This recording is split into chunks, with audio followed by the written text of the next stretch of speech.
இயற்கை அனர்த்தம் எந்த வேளையிலும் எதுவும் நடக்கலாம். எனவே எங்களையும் எங்களுடைய பகுதியையும் எங்களுடைய உறவுகளையும் பாதுகாத்துக் கொள்வது உங்கள் ஒவ்வொருத்தருடைய பொறுப்பும். ஏனென்றால் நேற்றைய நாள் முதல் மீண்டும் அதிகளவான மழை வீழ்ச்சி பதிவாகி இருக்கிறது. மழை வீழ்ச்சி ஆரம்பித்த உடனேயே ஏனைய பிரச்சனைகளும் எங்களை தொடர்ந்து வந்துவிடும். இப்போது மத்திய மற்றும் சபரகமுவ மாகாணங்களின் பல இடங்களில் கொட்டென மழை கொட்டுகிறது. அதனை தொடர்ந்து நிலச்சரிவு அபாயம் இருக்கிறது, வெள்ளப்பெருக்கு அபாயம் இருக்கிறது. இன்று காலை வரைக்கும் கிடைத்த செய்திகளின்படி மத்திய மாகாணத்தின் பல பாடசாலைகளுக்கு விடுமுறை வழங்கப்பட்டிருக்கிறது. அதனைத் தொடர்ந்து மாகாண கல்வி பணிப்பாளரினால் மூடப்பட்டிருக்கக்கூடிய பாடசாலைகளை தற்காலிகமாக மூடுவதா திறப்பதா என்பது தொடர்பாக அந்த வலயங்களுக்குரிய வலய கல்வி அதிகாரிகள் முடிவுகளை எடுக்க வேண்டும் என்று சொல்லப்பட்டிருக்கிறது.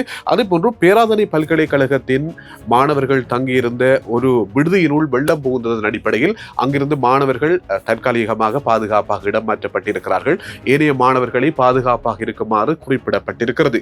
இது இவ்வாறு இருக்க கண்டி மற்றும் நுவரெலியா மாவட்டங்களின் பல இடங்களுக்கு 3வது கட்ட மண் சரிவு அபாய எச்சரிக்கை விடுக்கப்பட்டிருக்கிறது. உங்களுக்கு தெரியும், முதலாவது மஞ்சள் நிற எச்சரிக்கை மழை பெய்ய போகிறது, மண் சரிவு ஏற்படலாம் என்று கட்டிட ஆராய்ச்சி திணைக்களத்தினால் அறிவிப்பாக வெளிவரும். அதனைத் தொடர்ந்து செம்மஞ்சள் நிற orange வர்ண எச்சரிக்கை விடுக்கப்படும். இந்த பகுதி மண் சரிவுக்கு உட்படுத்தக்கூடிய அபாயமான பகுதி. 3வது சிவப்பு நிற எச்சரிக்கை. அந்த 3வது எச்சரிக்கை இது ஆபத்தான பகுதி, உடனடியாக வெளியேறுங்கள் என்பது.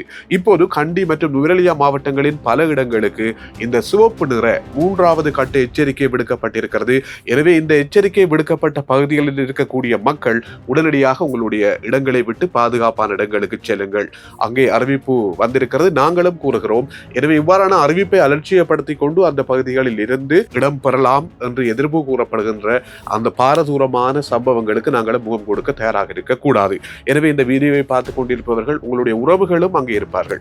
எனவே இந்த வீடியோவில் சொல்லப்படுகின்ற விடயங்களை பகிர்ந்து கொள்ளுங்கள். இவ்வாறான ஆபத்தான பகுதிகளில் அவர்கள் இருந்தால் அல்லது இந்த வீடியோவை ஷேர் பண்ணிக் கொள்ளுங்கள். ஏனையோருக்கும் இது உதவியாக அமையும். இந்த மழை காரணத்தினால் மரங்கள் முறிந்து விழக்கூடிய அபாயம் இருக்கிறது. வீதிகளில் வாகனங்களை நிறுத்தி வைப்பவர்கள், அதே போன்று வீதிகள் சரிந்து விழக்கூடிய அபாயம் இருக்கிறது. வாகனங்களில் பயணம் செய்வோர் மிக அவதானமாக இருக்க வேண்டும். நேற்றிரவில் இருந்து வாகன விபத்துகளின் எண்ணிக்கையும் அதிகமாக இடம்பெற்றுக் கொண்டிருக்கிறது. எனவே நாங்கள் ஒவ்வொருவரும் மிக அவதானமாக இருக்க வேண்டும், இந்த இயற்கை சீற்றத்தில் இருந்து எங்களையும் எங்கள் உறவுகளையும் பாதுகாத்துக் கொள்வதற்கு.